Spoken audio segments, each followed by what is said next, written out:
예, 수요일 묵상의 시간입니다. 단지 좁고 험하다고 생명의 길이 아니다. 단지 좁고 험하다고 생명의 길이 아니다. 자, 이런 제목으로 또 오늘 묵상 함께 나누겠습니다. 어제까지 우리는 에스겔서를 이해할 수 있는 여러 가지에 대해서 전반적으로 생각해 봤습니다. 우리가 생각하며 묵상했던 거 여러분 잘 기억하면서 이제는 본문을 좀 살펴봤으면 좋겠는데요. 자, 무엇보다 에스겔은 나라가 몰락해 가는 과정에 바벨론의 포로로 잡혀가서 그곳에서 하나님의 부르심을 받고 있는 것을 우리가 잘 기억하면서 이번 주 우리는 이제 1장에서 3장을 묵상하게 되는데 1장부터 3장까지는 에스겔 선지자가 소명받는 내용이라고 그랬습니다. 에스겔이 부름받았던 해는 그가 포로로 잡혀간 지 5년쯤 뒤에였는데 그가 포로로 잡혀 있었던 바벨론의 그발강가에서 하나님이 이제 부르시는 그 환상을 보게 되죠. 그때 이제 특별한 경험과 함께 소명을 받습니다. 그 경험이라는 게 아주 신비한 어떤 그 환상이었죠. 약간은 신비하고 장엄하고 두렵고 특이한 그런 체험을 하게 됩니다. 그래서 1장에는 그가 그래서 그렇게 부름을 받을 때 봤던 것들을 설명을 하는데 환상을 통해 에스겔이 봤던 어떤 게 있었는데 그게 생물체였어요. 어쨌든 하나님의 모습, 하나님의 주변의 모습, 그러니까 자기가 봤던 것에 어떤 생물체의 모습을 그가 이제 설명을 하는데 에스겔이 환상을 본 그대로 자신의 지식을 동원해서 여러분들도 이 좀 그림으로 한번 그려보세요. 말로 이게 에스겔도 그걸 그림으로 그렸으면 좀 더 우리가 좀 정확히 알 텐데 그렇지 않았기 때문에 들은 걸, 본 거를 지금 글로 적어놓은 거거든요. 그래서 여러분들도 한번 아무튼 최대한 잘 표현을 해보시기 바랍니다. 어쨌든 그래서 이제 파워포인트에 지금 제공된 그 그림이 내가 볼 때는 뭐 1장의 그 장면을 가장 잘 표현하고 있는 그런 그림으로 이제 봐서 골랐습니다.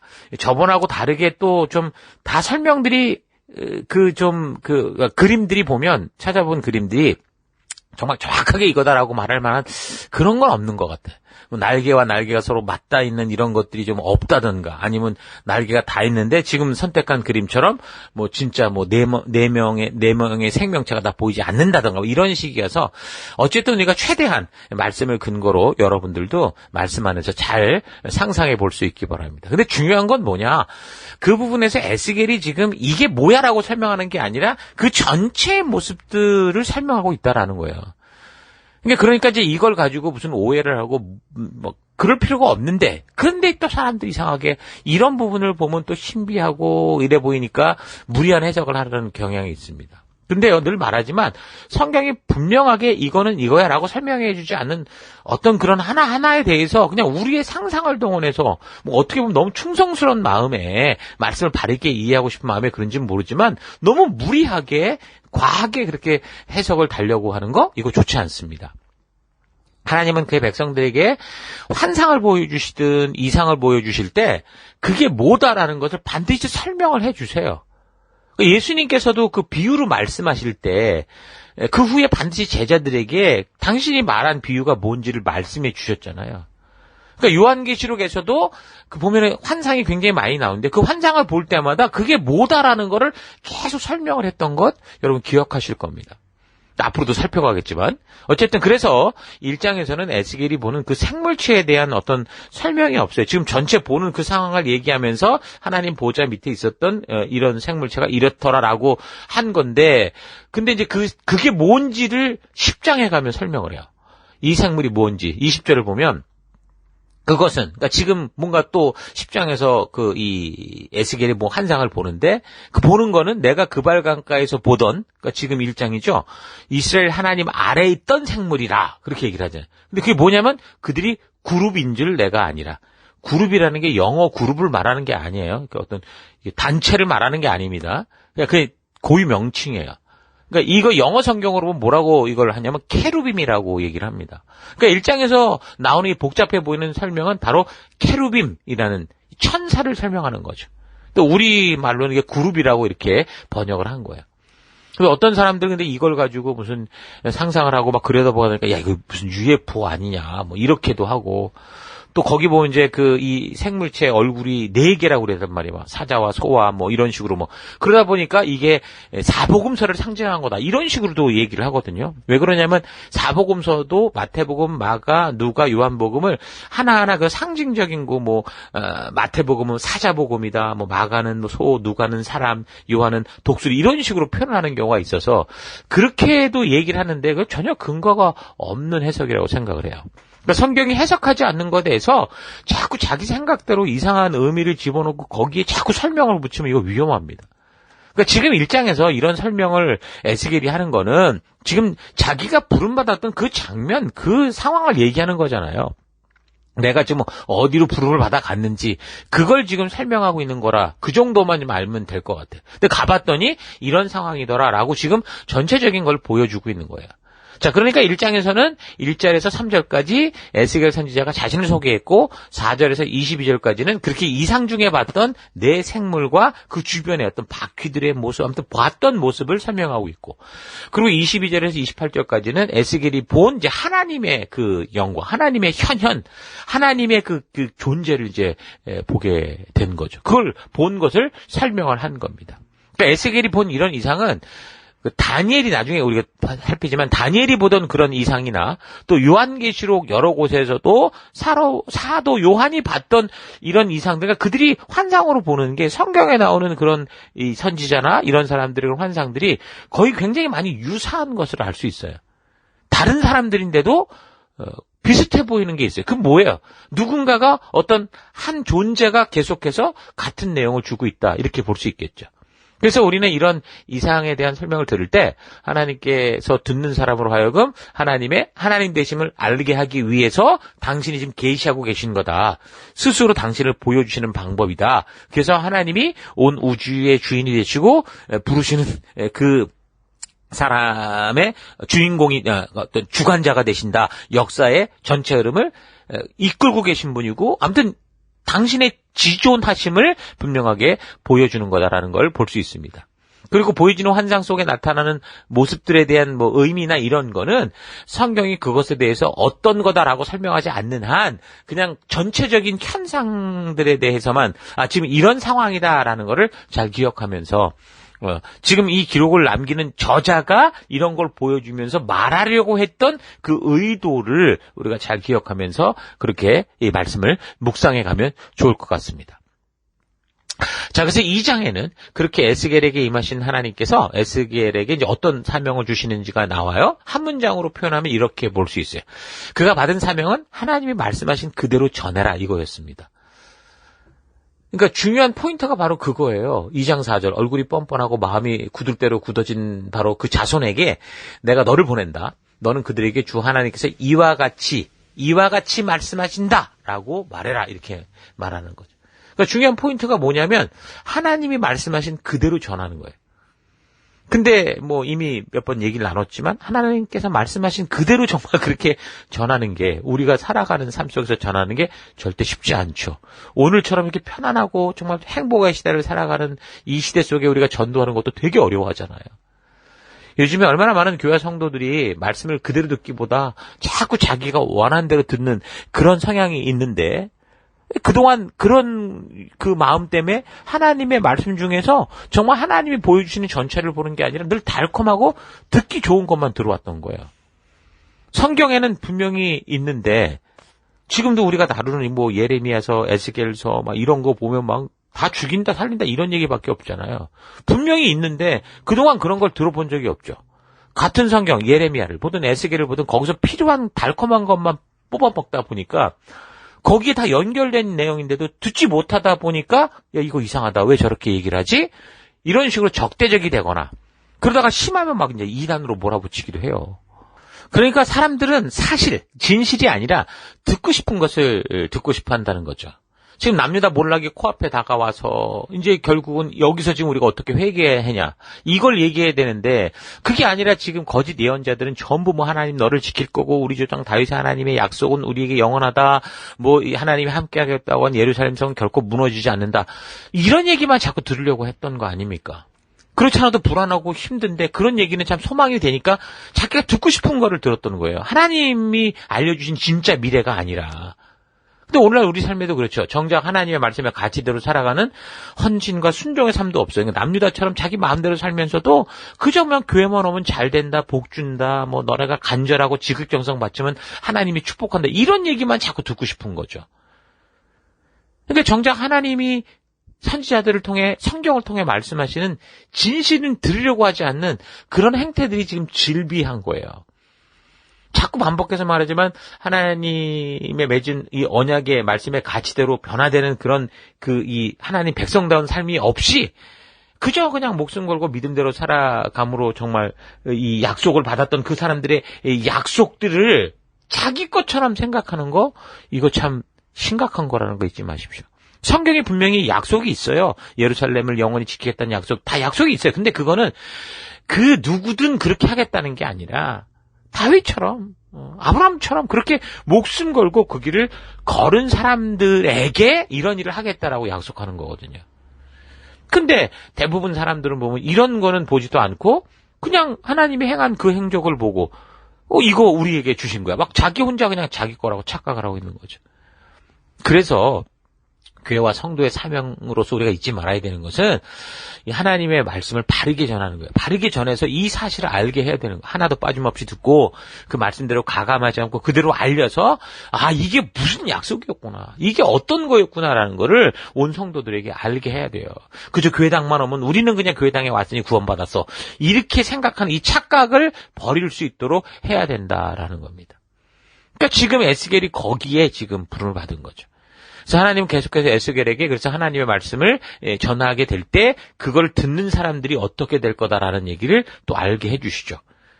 그러니까 지금 우리는 분명한 이 하나님의 말씀을 전해야 되는데 그들은 듣고 싶은 게 따로 있으니까 이 백성들이 어떻다라는 거예요. 안 들으려고 하는 거예요. 얼굴이 뻔뻔하고 마음이 강팍해서 아주 패악해서 하나님을 배반하고 범죄한 범죄자처럼 그래서 하나님이 이 얘기를 한다고요. 에스겔이 하나님이 전하게 하신 말씀을 전할 때 그들이 에스겔을 협박하고 위협할 것이라 이걸 미리 알려주시면서 그래서 넌 두려워하지 마라. 네가 갈 때 환영받고 축복받는다가 아니에요. 그게 아니라 넌 잘못하면 죽어. 조심해야 돼. 라고 말해주는 거죠. 2장 6절 인자야 너는 비록 가시와 찔레와 함께 있으며 전갈 가운데 거주할지라도 지금 그 현실을 말해주는 거죠. 가시가 있고 찔레가 있고 전갈이 우글거리고 근데 그 가운데 있어도 두려워하지 마라. 사망의 음침한 골짜기 속에 있어서도 뭐라는 거예요? 두려워하지 마라. 그들은 패역한 족속이라도 그 말을 두려워하지 말고 그 얼굴을 무서워하지 마라. 이렇게 얘기를 하는 거예요. 예나 지금이나 하나님의 말씀대로 그대로 순종하고 전달하는 일을 살아가는 일에는 정말 두려움을 떨쳐버릴 용기가 필요해요. 그러니까 믿음으로 살아가는 사람 진짜 용기 있는 사람이에요. 말씀대로 살아가는 사람은. 그러니까 사람들은 긍정의 말은 환영하지만 하나님 말씀해 주시는 진정한 현재의 모습, 그 미래의 모습을 듣고 싶어 하지 않기 때문에 듣다가 부담이 되면 무시해버리고 그 자꾸 더 부담이 되면 이제 전하는 사람들을 공격하죠. 그래서 바른 말씀의 길을 걸을 때 이런 공격이 있을 거라는 것을 잊지 말라고 하나님 말씀하시는 거고 그런 공격을 당할 때 두려워하지 마라. 그런 패역한 자들이 그래서 듣든지 아니 듣든지 너에게 주어진 것은 지금 내가 전하라 한 이것을 전하는 거야 라고 말하는 겁니다. 2장 5절 그들은 반항하는 족속이다. 듣든지 말든지 자기들 가운데 예언자가 있다는 것만은 알게 될 거다.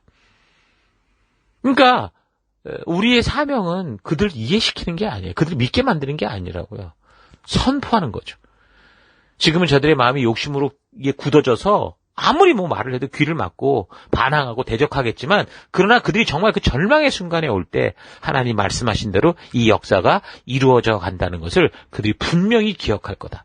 에스겔 너도 그러지 않았냐? 어쩌면 그럴 수도 있죠. 왜냐하면 에스겔도 그런 분위기 속에 살다가 포로로 잡혀와서 5년 동안 그 하나님의 진정함을 만나게 됐고 그 5년 후에 그가 부름을 받아서 이런 길에 섰으니까. 그래서 이런 역사를 우리처럼 살피는 이 남은 자들 지금 우리 역사를 통해 계속 살펴가잖아요. 이런 남은 자들이 똑같이 저들에게 다가온 역사를 만날 때 온전한 진리를 깨닫고 이런 역사의 근거를 통해서 바른 그 길이 무엇인가를 깨달을 수 있도록 그래서 하나님이 에스겔을 통해서 이런 일들을 예언케 하시고 선포케 하신 겁니다. 그래서 우리가 이 에스겔의 역사를 살피면서 담대하게 그런 하나님의 말씀을 그대로 전하고 외치고 그 뜻대로 살아갈 수 있는 성도의 길이 뭐냐라는 걸 알게 되는 거죠. 그래서 하나님 말씀하십니다. 듣든지 말든지 그렇게 얘기하라. 너 사람아 오직 너만은 내가 너에게 말하는 말을 들어라. 저 반역하는 백성처럼 너는 반항하지 마라. 너의 입을 벌리고 내가 주는 걸 먹어라. 그러니까 하나님이 어느 시대를 막론하고 그 백성들에게 하고 싶은 말은 이거예요. 세상이 다 귀를 막아도 너는 내가 너희를 위해 너에게 전해주는 이 말, 너희를 위해 말하는 이 말씀을 잊지 마라. 그 하나님 나라 법도와 규례와 명령의 가치를 따라 살아가라.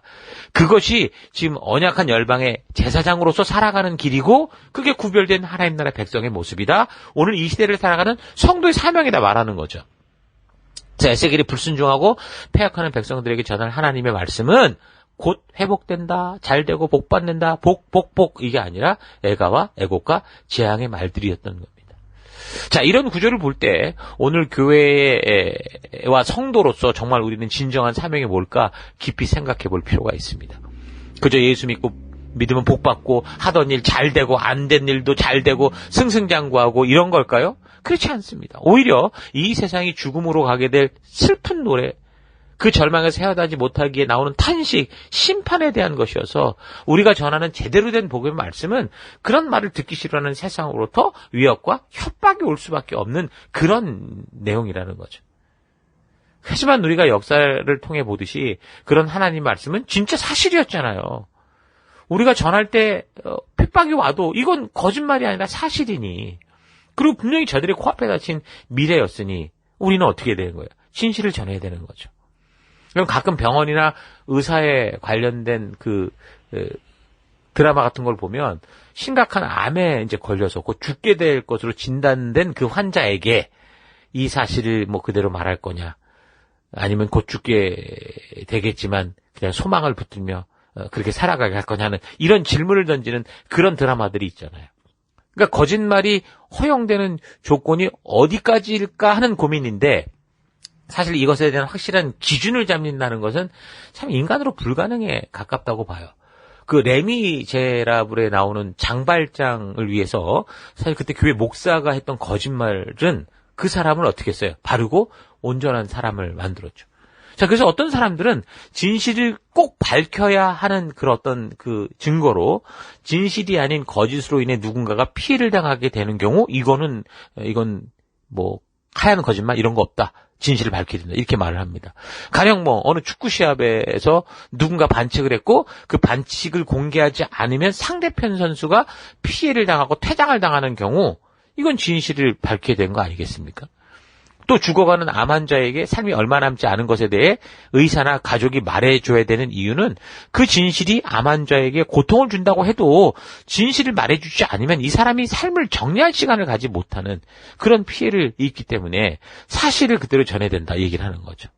그러니까 거짓말도 잘만 하면 논 단맞이기보다 낫다라는 말이 있어요. 그러니까 거짓말도 잘하면 처세에 도움이 된다라는 뜻이겠죠. 그래서 어느 누구에게나 불이익이 가지 않는다면 해로운 진실보다 이로운 거짓말이 낫다. 악인의 진실보다 선의의 거짓말이 낫다. 그런 식으로 얘기를 하곤 합니다. 자, 그렇다면 교회와 성도가 전해야 되는 하나님의 뜻은 어디에 해당될까요? 말씀 그대로 전하면 지금 예레미야나 에스겔처럼 두려운 일을 당하고 죽음의 위험을 당합니다. 그러나 하나님은 어찌됐든 복 주시고 우리를 사랑하는 분이시니까 끝까지 부정적이고 적대적으로 들리는 말보다 지금 얘들이 이렇게 이런 꼬라지로 살지만 그냥 좋은 게 좋은 거야 라고 하다 보면 사람도 많이 오고 그러지 않겠냐, 이런 식으로 생각을 하기도 한다는 거죠. 그렇다면 우리는 어떻게 될까요?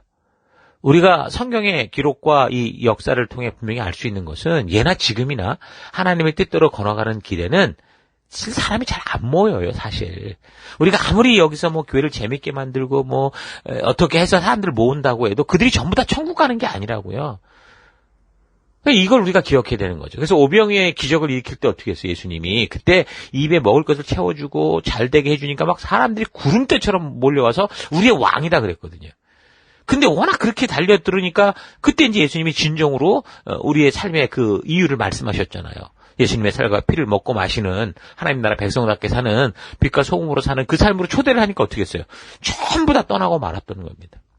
그러니까 우리가 살아가면서 같은 뜻을 전해도 사람들이 듣고 마음을 열리게 전하는 것은 지혜고 필요한 거긴 한데, 근데 우리가 반드시 전해야 될 것을 듣기 좋게 각색해서 언젠간 되겠지, 이런 식으로 해서는 안 된다는 거죠.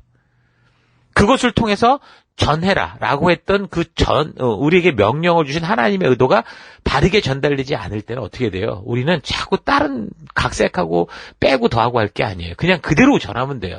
원색적인 복음을 그대로, 하나님 말씀 그대로를 전하면 그 다음에 성령 하나님이 그걸 가지고 역사하실 거라는 거. 이 사실을 믿고 우리는 뭐 하얀 거짓말이니 뭐 어쩌니 이런 거보다 말씀하신 그대로 전에는 우리가 될 수 있도록 해야 된다는 거 잊지 마십시다. 전함에 있어서 저들의 어떤 분위기와 이런 거 봐야죠, 당연히. 그러나 우리가 전함에 있어서 이 핵심적인 메시지, 하나님이 전하게 하셨던 이 의도가 빠져버리는, 오해하게 하는 그런 일은 없도록 그런 길로 우리가 나아갔으면 좋겠어요.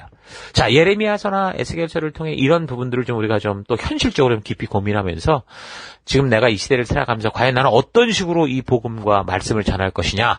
우리가 교회에 왔을 때 이 사람들을, 이게 정말 이 하나님이 예수님 생명으로 보내준 이 생명들에게 이 교회로서 우리가 뭘 할 것이냐 좀 깊게 생각하고 고민하는 우리가 되기를 바랍니다. 자, 오늘 하루 나는 성경의 기록을 통해 성경의 역사적인 사건들 속에 등장하는 선지자들을 통해 우리가 살아가는 이 시대 속에서 어떤 삶을 살아야 되는지 말씀하시는 하나님의 음성을 바르게 듣고 있는지, 아니면 성경의 기록과 역사를 통해 너무도 분명하게 성도로서 행할 바를 알게 하신데도 불구하고 당장 긍정적으로 들리고 당장 나의 마음을 편안하게 하는 말들만을 찾고 있지는 않은지 차분히 생각해 보기 바랍니다. 우리가 예수 그리스도로 말미암아 하나님을 믿고 하나님의 자녀된 백성답게 사는 길은 결코 쉽고 편안하지만은 않습니다. 예수님께서도 그래서 성도가 걷는 길은 좁은 길로 가는 거고 좁은 문으로 들어가는 것 같은 삶이다라고 하셨고, 그런 삶이 믿음의 삶인 것을 미리 말씀하셨죠. 그런데 단지 그 길이 좁아서가 아닙니다. 좁고 불편해서 그게 생명의 길이 아니라고요. 예수님이 말씀하신 그 좁은 길이란 하나님께서 말씀해 주신 그 언약의 말씀, 그 법도와 규례와 명령의 가지도 살아가는 삶의 그 길을 말하는 거예요. 그래서 단지 좁다, 넓다 이걸 가지고 이게 생명의 길이 아니다, 이걸 판단할 수 있는 건 아니에요.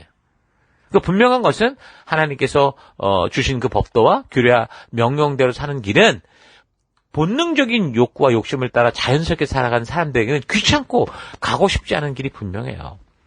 교회 안에서조차 하나님을 믿는다면서도 정말 그래서 그 말씀대로 듣고 그 말씀의 가치대로 살아가는 그런 일들을 자꾸 회피하는 일들이 자꾸 벌어지는 거예요.